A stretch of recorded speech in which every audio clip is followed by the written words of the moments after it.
Hello to all my lovely viewers. I, Hiteshi, welcome you all to your own channel, Explorer on the Way. So let's get deep into our minds to pull out the best in us. With that said, without any further delay, let's see what we are up to today. इस video में हम करेंगे NCERT exercise 1.3 के questions 1 and 2. Question number 1, write the following in decimal form and say what kind of decimal expansion each has. तो इस question में हमें कुछ फ्रैक्शंस दी गई हैं. अब हमें उन्हें डेसिमल फॉर्म में रिप्रेजेंट करना है और हमें बताना है कि जो उनकी डेसिमल एक्सपेंशन है वो किस टाइप की है. क्वेश्चन नंबर 1 का फर्स्ट पार्ट है 36/100. तो डेसिमल फॉर्म में लिखने के लिए हमें क्या करना पड़ता है, हमें डिवाइड करना पड़ता है. तो 36/100 को तो हम डायरेक्ट लिख सकते हैं 0.36. तो इसका 36/100 का डेसिमल एक्सपेंशन क्या हुआ 0.36. और ये किस टाइप का डेसिमल एक्सपेंशन है, टर्मिनेटिंग डेसिमल एक्सपेंशन है ना. टर्मिनेटिंग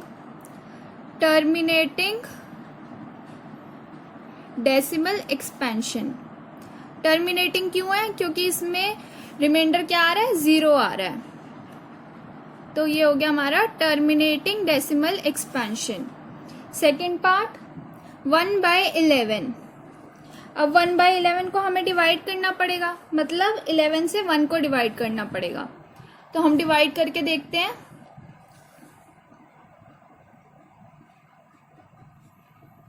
तो क्या आएगा आंसर इसका,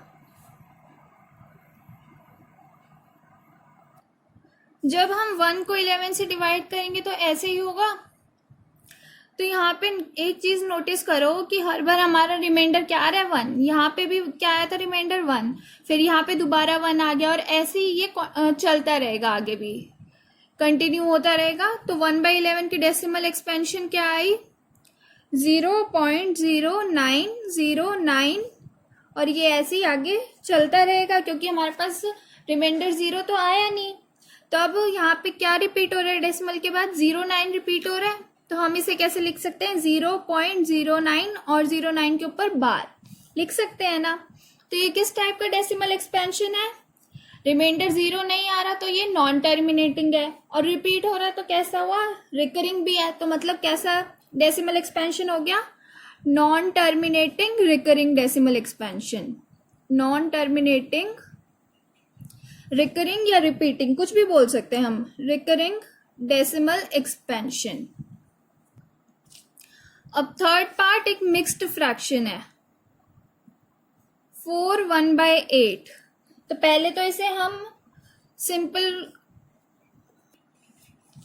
फॉर्म में लिख देंगे, मतलब हम क्या करेंगे, इसे हम पहले प्रॉपर फ्रैक्शन में कन्वर्ट कर देंगे. ये मिक्स्ड फ्रैक्शन है तो इसमें तो हम ऐसे बता नहीं सकते, तो हमें पहले इसे प्रॉपर फ्रैक्शन में तो कन्वर्ट करना ही पड़ेगा. तो वो क्या हो जाएगा, हम कैसे करते हैं प्रॉपर फ्रैक्शन में कन्वर्ट, डिनोमिनेटर तो सेम रहेगा 8. तो यहाँ पे न्यूमरेटर के लिए क्या करेंगे 8 × 4 + 1. मतलब क्या होगा 8 × 4 तो होता है 32, 32 + 1 33. तो प्रॉपर फ्रैक्शन हमारे पास क्या आ गया 33/8. अब इसके भी डेसिमल फॉर्म निकालने के लिए हमें क्या करना पड़ेगा, हमें डिवाइड करना पड़ेगा 33 को 8 से. तो वो क्या आ जाएगा, ऐसे ही डिवाइड होगा 33 8 से. तो यहाँ पे रिमाइंडर हमारे पास आ गया 0 और डेसिमल एक्सपेंशन क्या आया 4.125. क्योंकि जो क्वोशिएंट में आता है वही तो हमारा डेसिमल एक्सपेंशन बनता है ना. तो 33/8 का डेसिमल एक्सपेंशन हो गया 4.125. अब रिमाइंडर 0 आ गया तो ये किस टाइप का डेसिमल एक्सपेंशन है, टर्मिनेटिंग. और कुछ रिपीट भी नहीं हो रहा डेसिमल एक्सपेंशन में, तो कैसा हुआ, सिंपली टर्मिनेटिंग डेसिमल एक्सपेंशन. ऐसे ही अब फोर्थ पार्ट है 3/13. डिवाइड आप लोग खुद कर सकते, तो अब मैं डायरेक्ट आपको आंसर बता देती हूँ. तो 3 को हम 13 से डिवाइड करेंगे इसमें भी. तो हमारे पास क्या आ जाएगा 0.230 769 और ये ऐसे ही आगे कंटिन्यू होता रहेगा। कंटिन्यू हो रहा है मतलब हमारे पास रिमाइंडर में 0 तो आ नहीं रहा, आपको डिवाइड करके शो करना पड़ेगा यहाँ पे, ठीक है। चलिए मैं डिवाइड करके भी दिखा देती हूँ आपको। जब हम 3 को 13 से डिवाइड करेंगे तो ऐसे ही होगा डिवाइड। रिमाइंडर क्या आया 3, तो मतलब टर्मिनेटिंग डेसिमल एक्सपेंशन तो है नहीं, और डेसिमल एक्सपेंशन क्या आ रही है 0.230769। और आगे जब आप डिवाइड करके देखेंगे ना इसे, तो ये दोबारा रिपीट होना शुरू हो जाएगा, मतलब यहाँ 9 के बाद क्या आएगा 2 आएगा, फिर 3, ऐसे रिपीट होगा। तो ये कैसे जो हमने डेसिमल एक्सपेंशन लिखा है 3/13 का, उसको हम कैसे लिख सकते हैं 0. अब ये रिपीट होगा यही सब, तो क्या आ जाएगा 230769 और इनके ऊपर एक बार, क्योंकि ये डिजिट्स जो हैं ये 6 डिजिट्स ये दोबारा रिपीट होंगी। तो डेसिमल एक्सपेंशन किस टाइप का है, नॉन टर्मिनेटिंग, क्योंकि रिमाइंडर 0 नहीं आया तो नॉन टर्मिनेटिंग, और रिपीट भी हो रहा है तो non terminating recurring decimal expansion, यही होगा ना। 5th part 2/11। अब हमें 2 को किससे डिवाइड करना है 11 से। जब हम 2 को 11 से डिवाइड करेंगे तो ऐसे ही होगा। अब यहाँ पे 2 था, यहाँ पे दोबारा से 2 आ गया, तो इसका मतलब क्या है कि दोबारा यही डिजिट्स रिपीट होंगी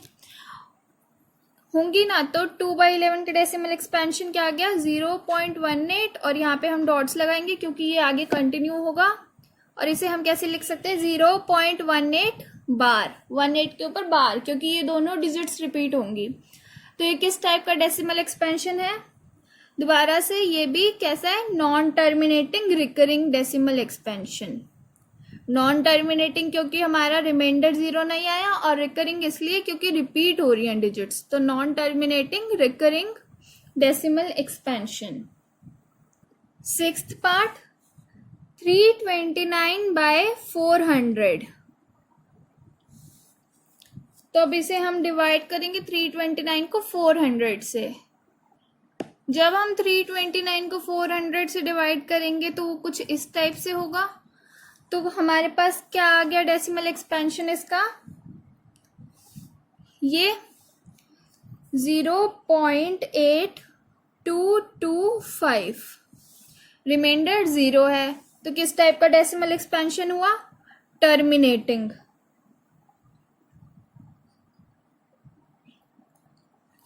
तो चाहे ऐसे कोई भी नंबर आपको दे रखा हो, डेसिमल एक्सपेंशन तो इसी तरह से निकलेगा डिवाइड करके। और अगर मिक्स्ड फ्रैक्शन है तो पहले उसे प्रॉपर फ्रैक्शन में कन्वर्ट करना पड़ेगा, फिर डिवाइड करेंगे हम। और टाइप्स ऑफ डेसिमल एक्सपेंशंस तो हमने पहले डिस्कस कर ही रखे हैं, तो वो आप बता सकते हैं क्या है। Question number 2, you know that 1/7 is equals to 0.142857 bar. Can you predict what the decimal expansions of 2/7, 3/7, 4/7, 5/7 and 6/7 are without actually doing the long division? If so, how? तो इस क्वेश्चन में हमें 1/7 की डेसिमल एक्सपेंशन दी गई है, और अब हमें कहा है कि लॉन्ग डिवीजन करे बिना 2/7, 3/7, 4/7, 5/7 और 6/7 के डेसिमल एक्सपेंशंस हम प्रिडिक्ट कर सकते हैं क्या? अगर कर सकते हैं तो कैसे? अब इस क्वेश्चन में हमें 1/7 के डेसिमल एक्सपेंशन दे रखे हैं, क्या दे रखे हैं 1/7 इज इक्वल्स टू 0.142857 बार। हमें बतानी किसके, 2/7 की बतानी है सबसे पहले। तो विदाउट लॉन्ग डिवीजन भी हम कर सकते हैं, कैसे? जैसे हमने पहले डिस्कस करा था ना कि 0.1 बार की डेसिमल 0.1 बार को हम फ्रैक्शन फॉर्म में कैसे लिख सकते हैं 1/9, और 0.2 बार क्या होता है 2/9। तो यहाँ पे अगर हमें डायरेक्ट लिखना हो तो ये कैसे हुआ, 2/9 क्या हुआ, 2 × 1/9 लिख सकते हैं, मतलब 0.2 बार क्या हो गया 2 × 0.1 बार, ऐसे हमने करा था ना। तो इसी टाइप से हम इसमें भी करेंगे। अब 1/7 के हमें दे रखा है, हमें निकालना है 2/7 का। तो वो क्या हो जाएगा, 2/7 को हम कैसे लिख सकते हैं, 2 मल्टीप्लाई 1/7 लिख सकते हैं।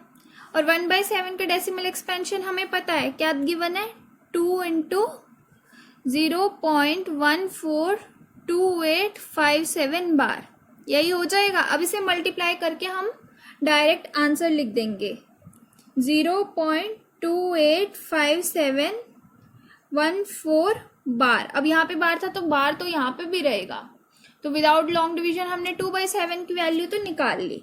ऐसे ही अब हम 3/7 की भी निकाल लेंगे। 3/7 कितना होता है, 3 इंटू 1/7, तो ये क्या होगा, 3 इंटू 1/7 के डेसिमल एक्सपेंशन कितना है, 0.142857 बार। तो आंसर कितना आ गया, ये 0.428571 बार। ठीक है। 4/7 को भी हम ऐसे ही लिख लेंगे, 4 इंटू 1/7, तो वो हो जाएगा 4 इंटू 0.142857 बार। तो कितना आ गया यहाँ इसका प्रोडक्ट, 0.571428 बार। अब किसकी वैल्यूज निकालनी रह गई, 5/7 और 6/7 की। तो 5/7 की भी निकाल लेते हैं। 5/7 is equals to 5 into 1/7 is equals to 5 into 0.142857 bar. तो आंसर हमारे पास आ गया 0.714285 बार। अब last value 6/7, 6/7 is equals to 6 into 1/7 is equals to 6 into 0.142857 bar. तो अब इसे मल्टीप्लाई करके आंसर निकालते कितना आ जाएगा, 0.857142 बार। ये बार मत भूलना, बार भूल जाओगे तो फिर आंसर गलत हो जाएगा। क्यों, क्योंकि 1/7 की जो डेसिमल एक्सपेंशन है उसमें भी तो बार है ना, और अगर हम इसको डायरेक्ट ना निकालते लॉन्ग डिवीजन से निकालेंगे तो भी बार तो आएगा ही, आप चेक कर सकते हैं। ठीक है, तो ऐसे हम विदाउट लॉन्ग डिवीजन इनकी वैल्यूज निकाल सकते हैं। Thank you so much for watching this video. अगर आपको मेरी ये वीडियो पसंद आई हो तो प्लीज लाइक करें, शेयर करें और मेरे चैनल को भी सब्सक्राइब करना ना भूलें, ताकि मैं ऐसे ही आपके लिए नई नई वीडियोस लाती रहूं। एंड प्लीज कमेंट्स में अपना फीडबैक जरूर दें। सी यू नेक्स्ट टाइम।